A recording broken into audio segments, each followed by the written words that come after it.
Hello everyone, this is Vinod Dhankad and welcome back to my YouTube channel #commercewave। So class 11th accountancy chapter कर रहे हैं 12 और chapter है बच्चों अपना books of original entry special purpose subsidiary books.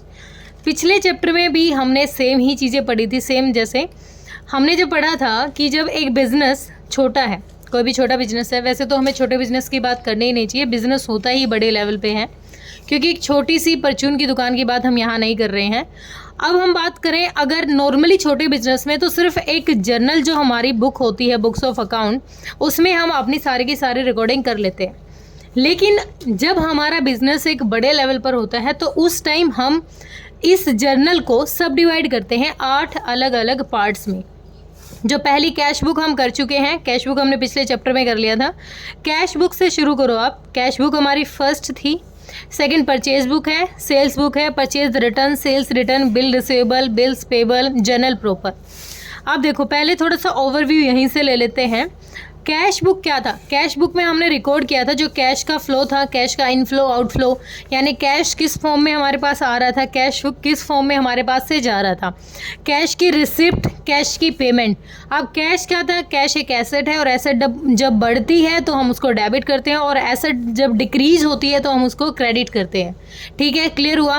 तो यही चीज़ें हमने कैश बुक में की थी। और हमने एक चीज़ और भी सीखी थी कि अगर हमने कैश बुक बनाई है तो लेज़र में हमें कैश अकाउंट बनाने की कोई ज़रूरत नहीं है। ठीक है, क्लियर हुआ? तो कैश बुक में मैंने क्या बताया, अगर हम जर्नल नहीं बुक्स ऑफ अकाउंट में अगर कैश बुक प्रिपेयर कर रहे हैं तो कैश बुक प्रिपेयर करने के बाद लेज़र में कैश अकाउंट बनाने की ज़रूरत नहीं है, क्योंकि यहाँ से डायरेक्ट हमें अमाउंट वहाँ पोस्ट ही करना है। बिल्कुल सिमिलर सा वर्क है, बस फॉर्मेट ही चेंज होता है हमारा कैश बुक और कैश अकाउंट का। ठीक है, अब देखो परचेज बुक क्या होती है? जब हम कहीं से उधार कुछ गुड्स, अपना सामान कुछ भी हम खरीद के लेके आए हैं, जब हम कुछ खरीद के लाए हैं तो परचेज क्या है? हमारा एक्सपेंस होता है। जो गुड्स होता है ना, गुड्स होता है सामान, और उसके लिए कुछ नॉर्मली ही, ज़्यादा नहीं, कुछ नाम यूज़ किए जाते हैं। जैसे परचेज हो गया, परचेज का मतलब गुड्स, हम गुड्स कभी नहीं लिखेंगे कि गुड्स खरीद के लेके आए हैं, हम कहेंगे परचेज अकाउंट हो गया। जब हमने गुड्स खरीदे, गुड्स को बेच दिया तो सेल्स हो गया। अब जब गुड्स हमने जो खरीदे थे उनमें कोई ऐसे गुड्स हो गए जो हमारे काम के नहीं है, हमें वो रिटर्न करने पड़ गए, तो परचेज रिटर्न हो गया। जब हमने सेल की थी, कुछ सामान बेचा था और उस बिके हुए सामान में से वापस आ गया, सेल्स रिटर्न हो गया है। तो ये चारों के चारों किससे रिलेट कर रहे हैं? गुड्स से। इसके साथ साथ हमारा जो क्लोजिंग स्टॉक है, क्लोजिंग स्टॉक, जो हमारा ओपनिंग स्टॉक है, वो भी किसका पार्ट होता है? हमारा गुड्स का ही पार्ट होता है ओपनिंग स्टॉक। इसके अलावा जो भी चीज़ें अलग आएंगी, खरीदने की कुछ भी बात होगी तो उसके लिए हम सेपरेट उसका नाम यूज़ करेंगे। जैसे फर्नीचर खरीदा तो फर्नीचर के लिए परचेज नहीं लिखेंगे, क्योंकि परचेज सिर्फ उस मटेरियल के लिए यूज़ करेंगे जो हमारा रेगुलर वर्क है। फर्नीचर एक एसेट है तो उसके नाम से ही डालेंगे कि furniture account debit to cash account. ठीक है, उसके बाद bill receivable book. Bill receivable book क्या होती है? जिनसे हमें बिल दिखा के अमाउंट लेना है, रिसीव करना है, और ये हमारी करंट एसेट में आता है। बिल्स पेबल, जहाँ पर हमें पे करना है, ये हमारी लायबिलिटी है, हमें ये पैसा देना होता है। जर्नल प्रॉपर में बाकी जो इनमें चीज़ जो छूट गई है, जो cash book, purchase, sales, purchase return, sales return, bills receivable, bills payable, इनमें से जो चीज़ छूट गई है वो जर्नल में रिकॉर्ड करते हैं। जैसे डेप्रिसिएशन हो गया, इंटरेस्ट रिसीव हो गया, इस तरीके की जो आइटम्स होती हैं वो सब किस में प्रिपेयर की जाती हैं? जर्नल में। ठीक है, अब यहाँ पर क्वेश्चन एक खास बात हमें बताइए कि जो बिल रिसीवेबल बुक है और बिल्स पेबल बुक है वो हमारे सिलेबस में नहीं है, तो इसका मतलब हमें किस पे काम करना है? कैश बुक पे हम कर ही चुके हैं, हमें काम करना है purchase book, sales book, purchase return, sales return और जर्नल प्रॉपर, इन पे हमें काम करना है। सबसे पहले हम परचेज बुक की बात करेंगे या फिर बात करेंगे परचेज जर्नल की बात। ठीक है, अभी मैंने बताया आपको कि जितनी भी क्रेडिट परचेजेज होती हैं, जितनी भी हमारी क्रेडिट परचेजेज होती हैं, उनको रिकॉर्ड करते हैं हम अपनी परचेज बुक में। और जो भी हमारे गुड्स हैं उन्हीं के लिए यहाँ पर हम वर्ड यूज़ करेंगे परचेज, किसी और चीज़ के लिए नहीं यूज़ करेंगे हम यहाँ पर। सिर्फ जो हमारी डेली बेसिस पे कहो या फिर जब भी हमने कोई सामान खरीदा है उधार में, कुछ भी खरीद के लेके आए हैं, उसके लिए हम उसकी रिकॉर्डिंग करेंगे परचेज में। उसके बाद है कैश परचेज। कैश परचेजेस को हम इसमें रिकॉर्ड नहीं करेंगे, क्योंकि कैश परचेजेस को हम कहाँ रिकॉर्ड कर चुके हैं, कैश बुक में कर चुके हैं। क्योंकि जब हमने कैश में कुछ परचेज किया था तो कैश हमारे पास से चला गया था। हम यहाँ पर सिर्फ उधार में लिया हुआ सामान, उधार में खरीदे हुए सामान की ही रिकॉर्डिंग करेंगे, ठीक है। परचेज ऑफ एसेट, किसी भी एसेट को भी हम यहाँ पर रिकॉर्ड नहीं करेंगे, क्योंकि यहाँ पर एसेट जैसे मशीनरी वगैरह है उसके लिए हम सेपरेट उसका अकाउंट बनाएंगे कि भाई मशीनरी खरीदी है, फर्नीचर खरीदा है, कोई भी फिक्स्ड एसेट किसी भी तरीके की हमने खरीदी है तो वो गुड्स नहीं है, वो क्या है, हमारी एसेट्स है जो हम रेगुलर नहीं खरीदते, ठीक है। उसके लिए हम क्या बनाएंगे, सेपरेट रिकॉर्ड करेंगे उनको। अब रिकॉर्डिंग ऑफ ट्रांजैक्शन रिकॉर्ड कैसे करेंगे, सोर्स डॉक्यूमेंट से डायरेक्टली हम यहाँ पर रिकॉर्ड करते हैं। सोर्स डॉक्यूमेंट क्या होते हैं, जब मैंने पिछले चैप्टर कराए थे, पिछले चैप्टर में वर्ड आया था कि ऐसे डॉक्यूमेंट जिनसे हम डायरेक्टली यहाँ पर एंट्री करेंगे कि यहाँ से ये अमाउंट इतने प्राइस का, मतलब इस रेट से हमें जहाँ से मिला है, वो सोर्स डॉक्यूमेंट से डायरेक्टली हमारी परचेज बुक में एंट्री हो जाएगी। या फिर हम कह सकते हैं हमारा इनवॉइस नंबर भी होगा, बिल रिसीव होगा, जो भी बिल होगा, या फिर कोई भी सप्लायर से जो भी इंफॉर्मेशन हमें प्रोवाइडेड है वो भी, ठीक है। यहाँ पर पूरी चीज़ें हमारे पास रिकॉर्डिंग में होती है, कितनी क्वांटिटी है उसकी, कितना गुड्स है, किस अमाउंट में है, कितना ट्रेड डिस्काउंट लगा है, सारी की सारी चीज़ें। अब एक चीज़ देखो, ट्रेड डिस्काउंट को कभी भी, ट्रेड डिस्काउंट अब एक पढ़ लेते हैं। The amount of purchase of recording the purchase book is always arrived at after deducting trade discount. ये हम जीएसटी में करने लग गए थे कि जो ट्रेड डिस्काउंट है ना उसको हम पहले ही रिड्यूस कर लेंगे। ट्रेड डिस्काउंट को हम कभी भी डायरेक्टली नहीं दिखाते उस अमाउंट को, ट्रेड डिस्काउंट को हम पहले रिड्यूस कर लेते हैं कि कितना ट्रेड डिस्काउंट लगा है, उसके बाद ही उस चीज़ की हम रिकॉर्ड करते हैं। अब यहाँ पर फॉर्मेट है, फॉर्मेट में पहला कॉलम अपना डेट है, जिस दिन वो ट्रांजैक्शन हुई है वो लिखते हैं हम यहाँ पर। फिर उसके बाद जो भी सप्लायर है जिससे हमने वो सामान खरीदा है या जिससे हमने वो सामान खरीदा है वो हम यहाँ पर लिखेंगे। जो भी इनवॉइस नंबर है उसका, जो भी लेज़र फोलियो जिस पेज से पोस्ट होके आई है, जो भी अदर डिटेल है उसकी, फिर यह जो भी हमने परचेज़ किया है, जितना हम उस पर CGST चार्ज कर चुके हैं, SGST, IGST, और फिर टोटल अमाउंट कितने रुपए का वो सामान हमें पड़ा है। डेट हो गया। पर्टिकुलर में the name of the person of the firm from whom the goods are purchase, उस इंसान का नाम लिखना है, उसकी पूरी इन्फॉर्मेशन लिखनी है जिससे हम वो सामान खरीद के लेके आए हैं। इनवॉइस नंबर या फिर बिल नंबर कहें आप। लेजर फोलियो, जिस पेज से वो ट्रांजैक्शन हम यहाँ पर पोस्ट कर रहे हैं। डिटेल में वो इंडिविजुअल डिटेल हो जाएगी कि इस पे हम GST या कोई भी GST का पार्ट लगा के आए हैं या नहीं है। फिर उसके बाद परचेज में वो नेट अमाउंट हो जाएगा जो लेस करके, ट्रेड डिस्काउंट लेस करने के बाद हमें जो डिस्काउंट मिला है, लगाने के बाद जो टोटल अमाउंट था। उसके बाद जो भी हमारे GST है, SGST, CGST, उन सबको चार्ज कर लिया जाएगा। ये फिर उसके बाद देखो टोटल अमाउंट हम देखेंगे कि अपने पास टोटल अमाउंट कितना हो गया है, ठीक है। GST के बारे में ज़्यादा डिटेल में इसमें नहीं बताऊंगी क्योंकि हम पिछले चैप्टर में अच्छे से कर चुके हैं। तो बेसिक फॉर्मेट है, क्वेश्चन से ज़्यादा क्लियरिटी आएगी। तो अब आ जाते हैं यहाँ पर। अब देखो फ्रेट और कार्टेज चार्जेस क्या होते हैं। अगर हमने एसेट खरीदी होती और एसेट की इंस्टॉलेशन में जो खर्चा लगता वो हम उस एसेट में अलग से नहीं दिखाते, उस एसेट की एक्सपेंस में ही तभी की तब दिखा के टोटल एसेट का अमाउंट ले लेते हैं। लेकिन यहाँ पर क्या है, यहाँ पर हमारा डेली का काम है, डेली हम सामान खरीद के ला रहे हैं, डेली उसको मतलब वहाँ से जहाँ से भी परचेज कर रहे हैं वहाँ से यहाँ तक लाने का जो बीच में जो कार्टेज या फ्रेट हमें जो हम यूज़ कर रहे हैं तो वो एक अदर एक्सपेंस है जो डेली बेस पे हो रहा है, तो इसको हम सेपरेट दिखाएंगे। ये क्या कह रहा है, फ्रेट और cartage charges are incurred on purchase of goods, ठीक है। जब हम सामान खरीदते हैं तभी हमें मिलता है ये। After the introduction of GST, it will not be appropriate to provide a separate column for freight and purchase account. इसके लिए कोई सेपरेट कॉलम नहीं लिखाएंगे हम, क्योंकि इसमें हम बताएं कि जब GST चार्ज किया होगा हमने गुड्स पे तो डिफरेंट रेट का वहाँ पर GST लगा होगा, तो वहीं पर इस अमाउंट को हमने एडजस्ट कर दिया होगा, ठीक है। उसके बाद ये GST को लेके हैं, ये चीज़ें नहीं बताने की। अब देखो परचेज बुक और परचेज अकाउंट में डिफरेंस क्या है।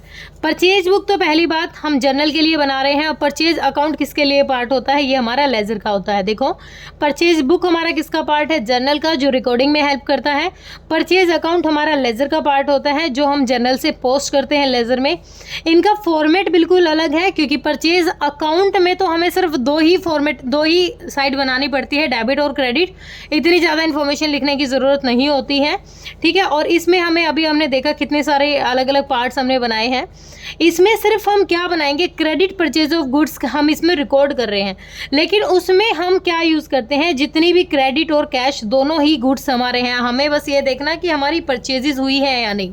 तो वो कैश की हो चाहे क्रेडिट की हो, अकाउंट्स में हम दोनों के दोनों ही पोस्ट करते हैं। ध्यान रखना है, इसमें सिर्फ क्रेडिट परचेजेस लेते हैं, उधार खरीदा हुआ सामान लेते हैं, उसमें उधार या कैश में कोई भी सामान हमने खरीद रखा वो लेते हैं। ठीक है, उसके बाद सेल्स बुक या फिर सेल्स जर्नल की बात करते हैं। जो भी सामान हमने बेचा है उसको रिकॉर्ड करेंगे। दोबारा वही बात, इसमें कैश में जो सामान हमने बेचा है उसको रिकॉर्ड नहीं करेंगे, सिर्फ क्रेडिट बेस पे यूज़ करेंगे।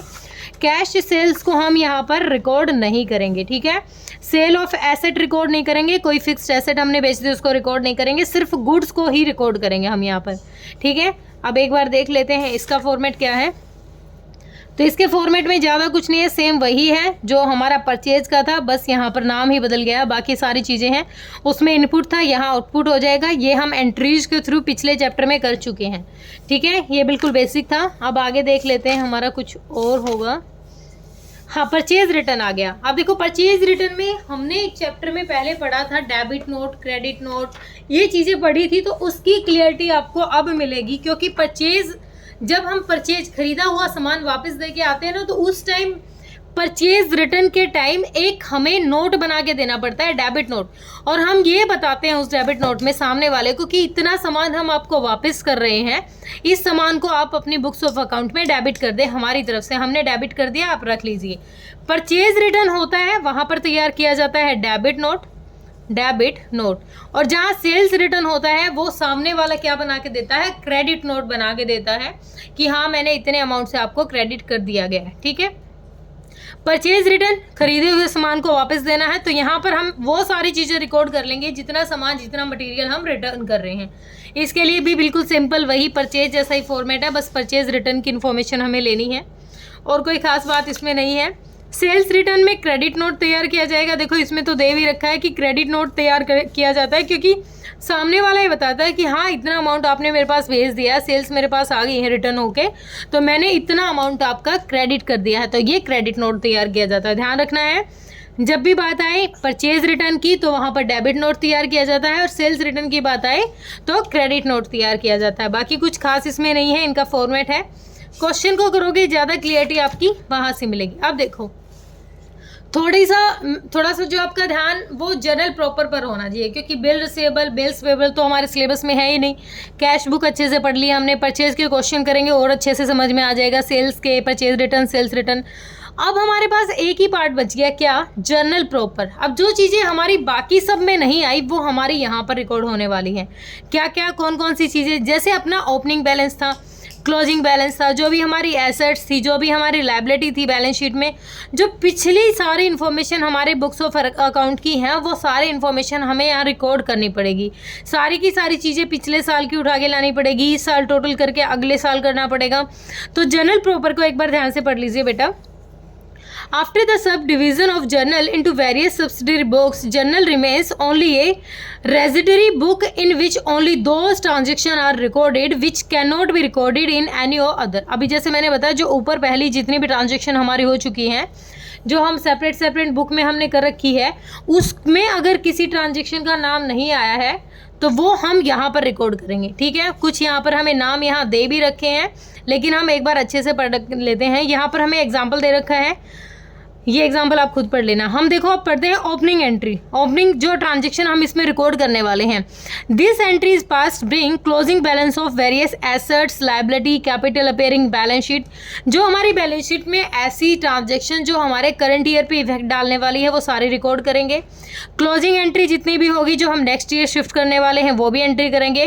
ट्रांसफर ऑफ एंट्रीज, जैसे किसी भी तरीके का ट्रांसफर, जैसे ड्रॉइंग अकाउंट हुआ, कैपिटल अकाउंट हुआ, इस तरीके की भी एंट्री हम यहाँ पर शो के दिखाएंगे। कोई भी एडजस्टमेंट एंट्री है, जैसे प्रीपेड एक्सपेंसेस हो गए, डेप्रिसिएशन हो गई, जिसको हमने एडजस्ट किया, जैसे interest on capital, interest on drawing हो गया है, फिर उसके बाद हम देखते हैं कि हमारा रेक्टिफाइंग का मतलब कोई चीज़ ऐसी तो नहीं है, जब हमने रिकॉर्डिंग करना शुरू किया था उसमें कोई चीज़ ऐसी तो नहीं थी जो स्किप हो गई हो। जैसे जनरलाइज किया, जैसे अब जनरल बना रहे हैं, जनरल की पोस्टिंग की हमने, पोस्टिंग लेज़र में की, लेज़र के बाद टोटलिंग की है, टोटलिंग के बाद बैलेंस शीट में आ गए हम, तो वो रेक्टिफाई करेंगे हम टोटल एरर्स को कि कोई चीज़ ऐसी तो नहीं है जो हमारे पास से छूट गई हो। उसके बाद है मिसलेनियस एंट्रीज होती हैं, वो कौन कौन सी हो जाएगी। Purchase of an asset on credit, अगर हमने उधार में कोई एसेट खरीदी है, कोई एसेट बेची है। Writing of bad debts, bad debts का मतलब होता है जब डेटर्स, किसी से हमें पैसा रिसीव होना है और वो पैसा अपना डूब जाए, वो होती है हमारी राइटिंग ऑफ। तो उनका कुछ हम पहले सेटलमेंट भी कर लेते हैं, प्रोविज़न भी बना लेते हैं, लेकिन प्रोविज़न ना बनाया हो तो हम उनको राइट ऑफ करेंगे, अपने लिए एक्सपेंस है। डिस्काउंट अलाउ करेंगे, एक्सपेंस है। डिस्काउंट रिसीव होगा, इनकम है। बिल रिसीवेबल रिसीव हो रहा है, इनकम है। पे कर रहे हैं, एक्सपेंस है। एंडोर्स कर रहे हैं बिल को, मतलब कोई एक बिल था किसी और को दे रहे हैं उस बिल को, ठीक है, कि कोई और उस बिल की पेमेंट कर देगा। डिसऑनर हो गए हमारे bill receivable. Cancellation of bills payable. Goods taken by the proprietor for personal use, goods given away charity free sample, ये हम कर चुके हैं पहले भी पिछले में। तो ये कुछ इस तरीके की मिसलेनियस एक्सपेंसेस मतलब एंट्रीज हैं जो हम यहाँ जनरल प्रॉपर में करने वाले हैं, ठीक है। और मैंने वही बात मैं सेम कर रही हूँ कि जितने क्वेश्चन करोगे, सिर्फ 10 क्वेश्चन है, इन 10 क्वेश्चन से ही हमें क्लियरिटी होने वाली है। तो एक बार देख लेती हूँ कुछ और थ्योरी का पार्ट बचा हुआ है नहीं, फिर इसके नेक्स्ट वीडियो में क्वेश्चन करना शुरू करेंगे, ठीक है। बस इतना ही था बेटा, बाकी कुछ नहीं है हमारा, बिल्कुल बेसिक था अपना चैप्टर। होप थ्योरी क्लियर हुई होगी। फिर भी अगर आपको लग रहा है कि कोई डाउट है तो अब मैं जो क्वेश्चन डालने वाली हूँ उनसे अपनी थ्योरी को बिल्कुल स्ट्रॉन्ग कर लीजिएगा। फिर भी आपको दिक्कत लगे तो बेटा कमेंट सेक्शन में डालिए। Thank you so much.